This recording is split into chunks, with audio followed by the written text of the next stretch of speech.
اور یہ جو محبت ہوتی ہے نا، یہ بڑی اندھی ہوتی ہے، اس میں انسان جان کی بازی لگا دیتا ہے۔ آج کل کی محبتوں کی بات نہیں کر رہا میں اس محبت کی بات کر رہا ہوں جو نبی صلی اللہ علیہ وآلہ وسلم کو تم سے تھی۔ انہوں نے اپنا کمفرٹ زون، اپنی نیندیں قربان کر کے اللہ سے تمہارے لیے دعائیں کی تھی یار، آنسو بہائے تھے۔ امیجن کرو جس چہرے سے چاند بھی شرما جائے، اس چہرے پر اللہ کے سامنے تمہارے لیے آنسو آئے تھے۔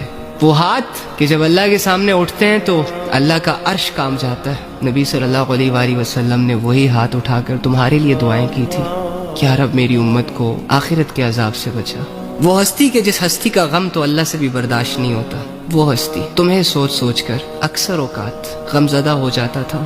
جو امتی، جو لڑکا، جو لڑکی اپنے اتنے بڑے محسن سے محبت نہیں کر پا رہا، اس کے لائے ہوئے دین پر عمل نہیں کر رہا، الٹا اپنے ہی ہاتھوں سے دین کو بدنام کر رہا ہے زمانے میں، کتنا ظالم ہے وہ شخص۔ پتہ نہیں نبی صلی اللہ علیہ وآلہ وسلم سے ہم کیسے نظریں ملائیں گے یار۔ وہ طائف کی وادی میں کھا کھا کے پتھر تمہارے لیے جو تڑپتا رہا، اسی کے طریقوں کو پیروں سے روندا، ذرا خود بتاؤ یہ کیسی وفا ہے۔ نبھا لو یار اس سے، قیامت کے دن اسی کی شفاعت کے منتظر رہو گے سارے۔ ان کی سنتوں کو، ان کی دعاؤں کو، ان کی محبتوں کو یوں اگنور نہ کرو۔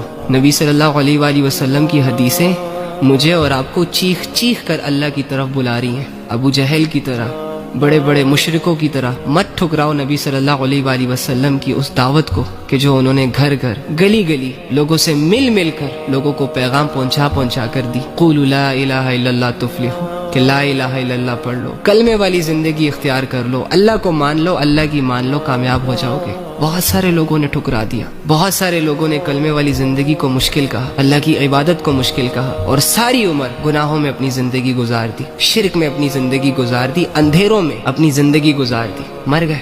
کس کا نقصان ہوا؟ ان کا اپنا۔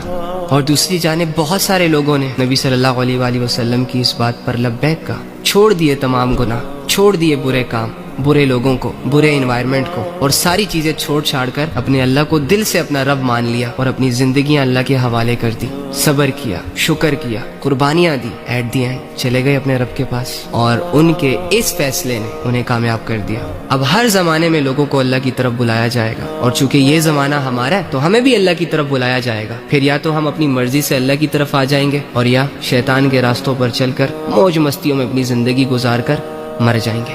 تو سوال کرو خود سے کہ جب تمہیں اللہ کی طرف بلایا جاتا ہے تو تم آتے ہو کہ نہیں آتے؟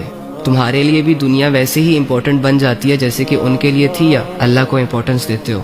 یہ نہ ہو کہ زندگی ہاتھ سے نکل جائے اور پھر افسوس کرتے پھریں کہ کاش ہم یہ کرتے، کاش ہم وہ کرتے۔ آج کے دن کو ضائع نہ کرو۔ اگر اللہ کو مانتے ہو تو پھر اللہ کی مانو یار، خود کو دھوکے نہ دو۔ وقت ہمیشہ تمہارا ساتھ نہیں دے گا،